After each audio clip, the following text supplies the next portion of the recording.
Football season is, I don't want to say it's right around the corner because it's not, but this is a good time as we build towards football season to do a deep dive on the roster. And we're going to do that today with Clint Lamb right here on Cover Crimson. So thank you guys for being here. Brought to you by mybookie.ag.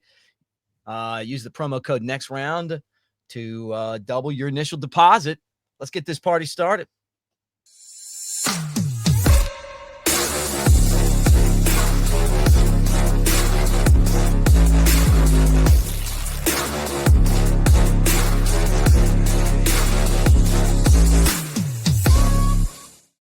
All right, that's Clint Lamb. I'm Mick Gillispie.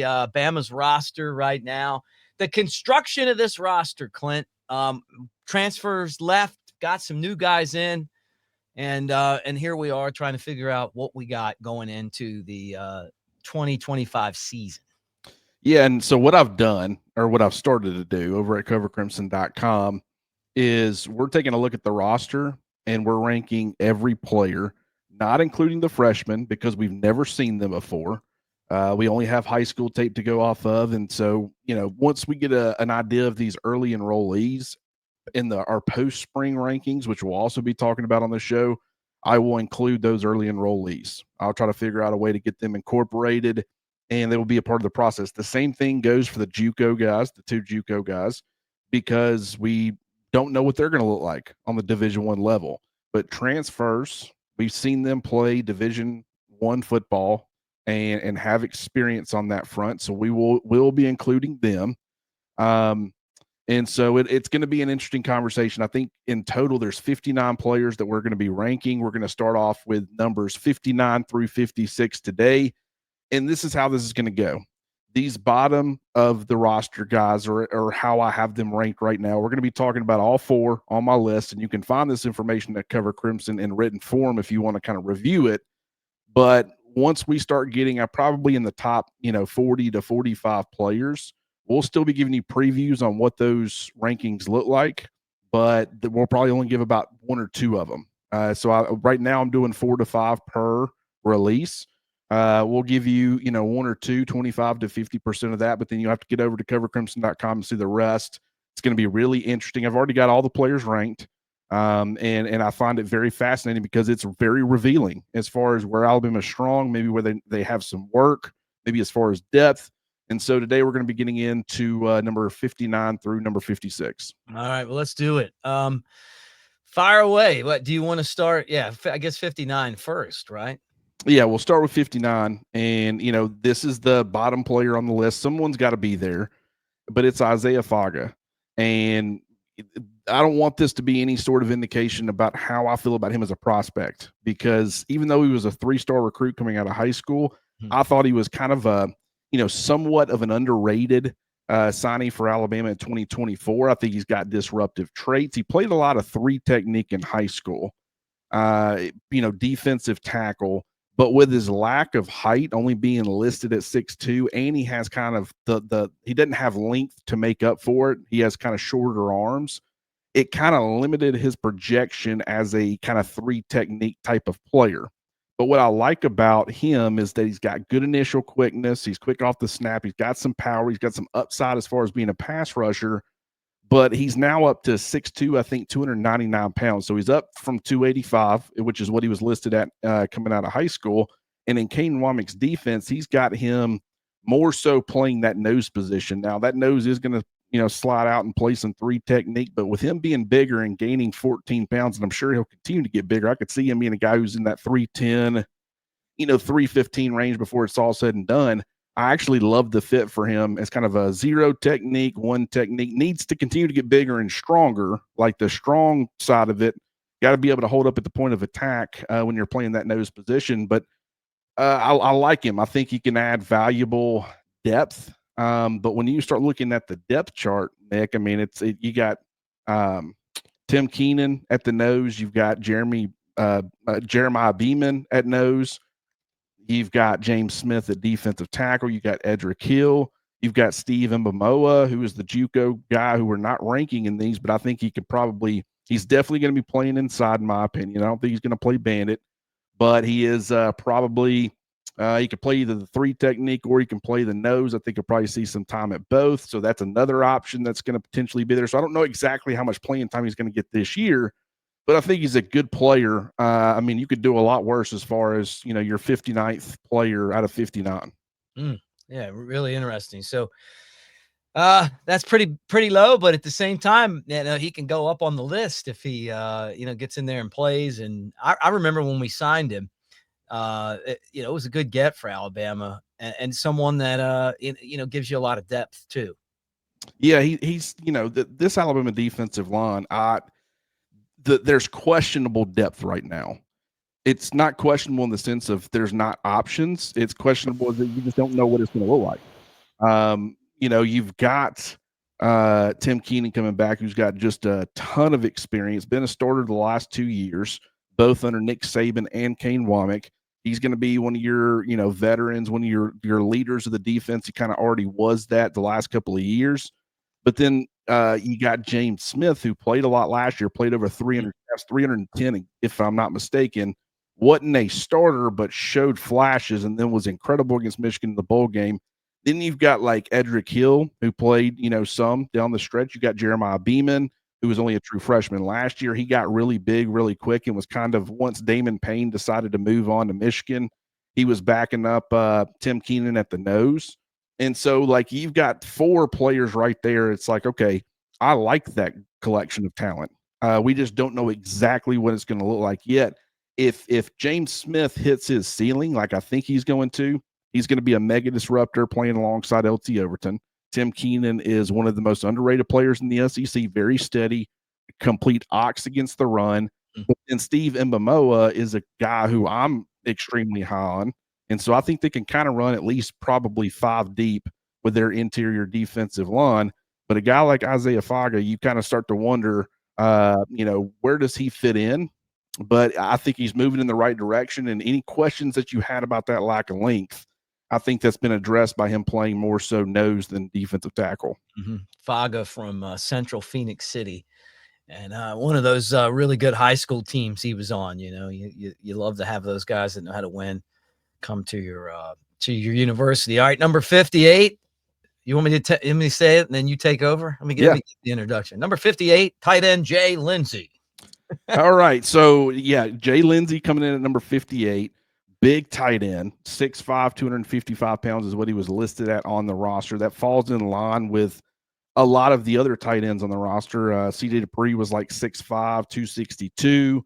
Robbie Oots doesn't have quite the same length as some of the other guys, but he was 6'4", 270. Danny Lewis, 6'5", 257. Ty Lockwood, from a length perspective, was certainly up there. Now he's at Boston College now, but he was 6'5", 239. You've got guys like Caleb Edwards coming in as a true freshman, who's more of that inline similar to Jay Lindsey, but I think Edwards offers a lot more as far as the completeness to his game. He was listed at 6'6", 240. Now they're saying he's closer to 250, 255 coming in. So he's already got SEC size, in my opinion. And that's the big question mark for Jay Lindsey. Very physical player coming out of high school. One of the most physical tight ends that I saw on tape. One of the best blocking tight ends that I saw on tape as far as, on the high school level. But you just kind of wonder where, okay, you've got the guy like Danny Lewis, who's going to be your inline Y option in the immediate, in my opinion. Caleb Edwards, while I think he can play both the Y and the H, he kind of seems like he's going to be the future, but he's not enrolling early, so we won't get a chance to see him until at least the summer. So Jay Lindsey has an opportunity. Like, they need a number 2 Y if something happens to Danny Lewis, or if something happens to Josh Cuevas at the H.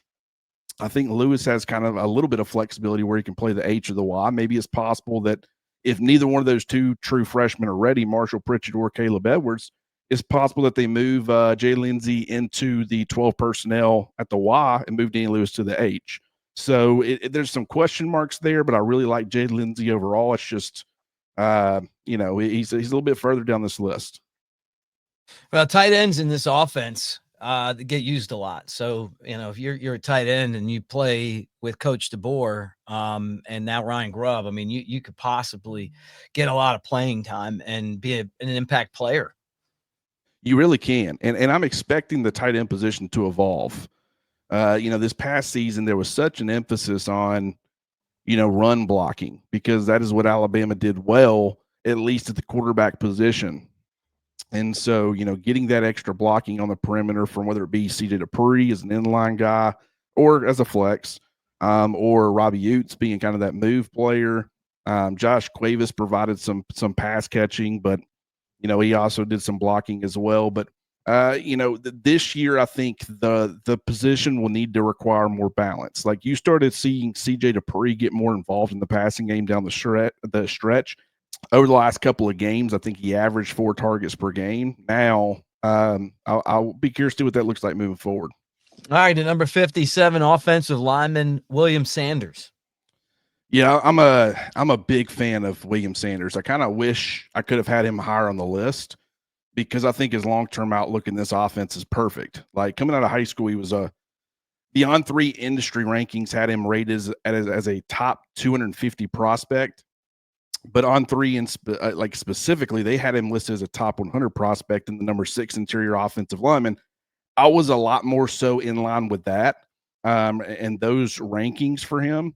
6'3", 295 pounds. He's got perfect size right now for a Kalen DeBoer offensive lineman, plus the length, 34.5-inch arms, very impressive physically, good run blocker, absolutely elite puller. And that's probably where I like him the most in this Kalen DeBoer offense, is being able to get him out on the move.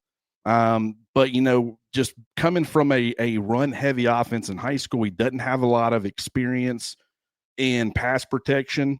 I think that was kind of made evident at times, even though when you saw him in some of the one-on-one drills going through like the, recruiting circuit, he actually held up well in some of those reps. But I think once I saw him in practice and some of those opportunities, you saw the upside in the flash, but I still think there's some consistency there that needs to be, he needs to make strides as far as his consistency.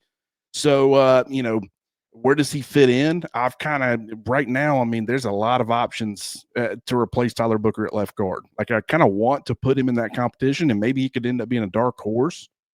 But when you've got Geno Vandermark, you've got Cam Dewberry, Ola Salinen, Casey Poe, Michael Carroll, Micah DeBose, even, like, there's a lot of potential options. I like William Sanders. I think he's got a ton of upside for the long term, but I don't know exactly how much he'll be in the competition this year. If he can make strides in that pass, as far as the pass protection, I could end up seeing him, eventually emerging as a really good offensive lineman.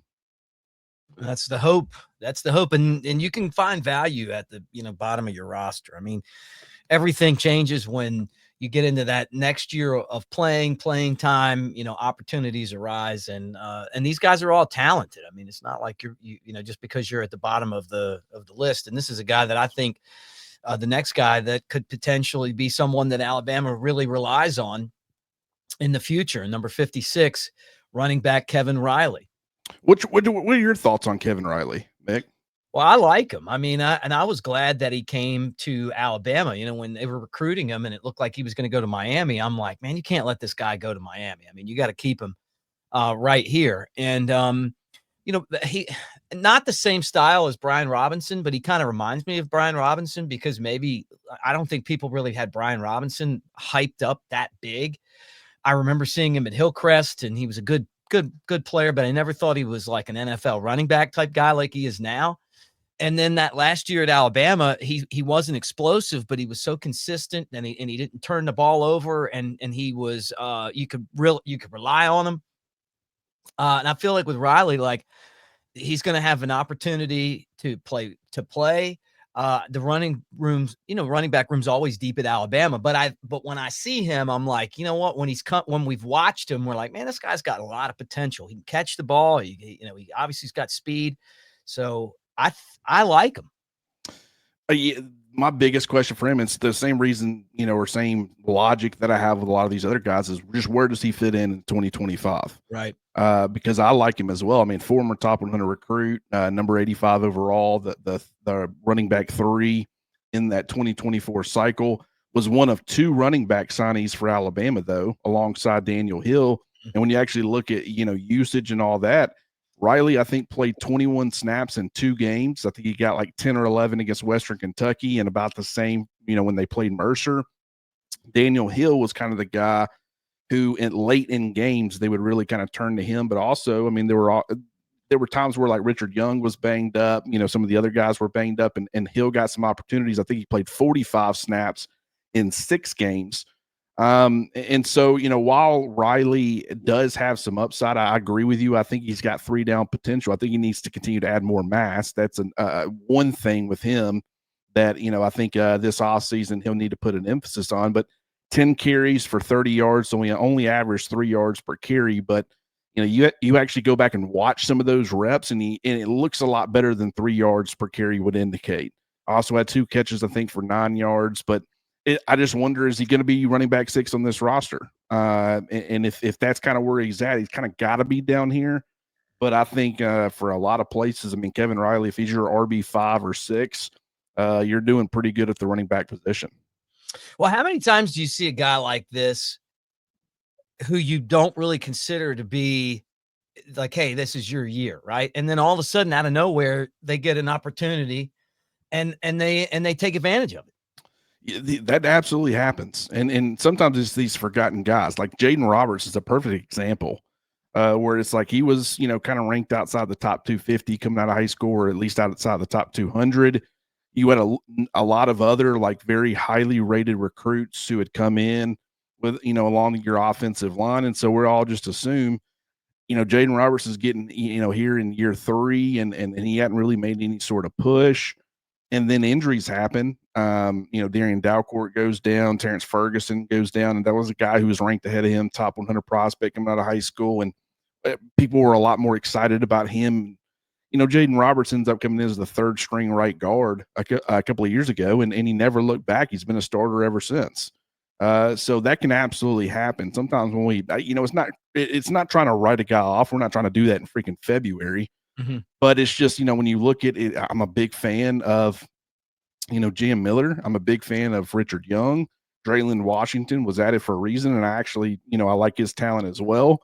I like A.K. Deere. Daniel Hill already was working ahead of him last year. So it's like, can he make that move or that jump? He absolutely can. I think his conditioning's got to get a little bit better. I think that's an area he struggled in when he, got to Alabama. And that's just, that's being a freshman. I would fully expect that to improve. But, it's a matter of determining where does he fit in. And if I'm currently projecting him to fit in right now is probably the RB6. I can't have him too high on this list. But once again, it's just like the other 3 guys. Someone's got to go down here. But I like all these guys who are ranked towards the bottom of this list. Mm-hmm. Yeah. Well, I used to broadcast County High football, so not when he was there, but, I respect the fact that he came from County High. So I've always been someone that I like. So Clint, as we kind of wrap up this portion of the roster breakdown, tell us what people can catch on covercrimson.com, because you've ranked all of them. You'll be releasing those as we kind of move forward here. Yeah, I already got the rankings, and I'll just be releasing 4 or 5 at a time, and we'll talk about it, on video. And so it's going to get to a point where you will only get about half the picture. And I think you need to see the whole picture to have a good understanding of the roster. And not only do I rank them, I give a pretty solid paragraph of just my thoughts on that player. A lot of what we've talked about, it's me, taking quick notes, and so I've been doing that. But also, it's not just I think it's good from a roster ranking perspective to kind of know where certain positions are at. But it's also, I'm doing position by position breakdowns and just a complete deep dive, 2024 snap counts, departures and additions, 2025 outlook, just sharing all of my thoughts on every position. We've already got the running backs, the tight ends, and the defensive line up. We're going to be continuing that over the next couple of weeks leading up to the spring. And so I think those 2 things in combination really sets up fans well for kind of having a really good understanding of the roster and kind of where things are trending heading into the spring. All right. Well, guys, thanks for hanging out with us on Cover Crimson, and check us out, covercrimson.com. Be part of what we're doing there. Be on the message board and help support us, man. We appreciate it. And also mybookie.ag, use that promo code next round, double your initial deposit with next round. And look, it's, basketball season now, and Bama's number 1. Oh, so is Auburn. we got a really interesting game coming up Saturday. just your thoughts on the impact of this basketball game in Tuscaloosa. Can we make Coleman Coliseum a tough place for opposing teams to play? I'm sure there will be some Auburn fans there. Yeah. It's a really big Coliseum, a lot of seats, but yeah, I mean, based off of ticket prices right now, I mean, when I was looking on StubHub earlier today, I mean, it was $300-400 per ticket. Wow. Yeah, and then that's just, first of all, that's great for the school. Biggest game ever. It's got to be. No doubt. I mean, and I don't think there will be an empty seat in that place. And so, I mean, from a revenue generating standpoint, that's great. I mean, we talk about the basketball team and the football team and what generates all the funds for the university. This will be a nice little chunk for the University of Alabama. And it's great. Like this game that's coming up when Alabama goes to Auburn, I don't think it's going to have this much hype. Right. So I think Alabama got the better end of this deal. The fact that you've got 1 versus 1 and there is no head-to-head to go off of yet. It's great timing for Nate Oates. It's great timing for the university. It's a tough stretch. It's not just Auburn, it's everybody else too, but it's going to be a really fun environment. And I think that's, from an exposure standpoint, there's going to be a lot of eyeballs on this game. Yeah, I can't wait to watch it. Like Nate Oates said, we'll find out who's number 1 at the end of this game. And the thing about it is, whether you win or lose, you still have a bunch of tough games coming up. I mean, it's like an NBA slate for Alabama. It's really, honestly, it's really like an NCAA tournament, because you're playing great teams every week now. There's no more South Carolinas on the schedule. There's no more, Texases. I mean, these are all, every team from here on out is a ranked team.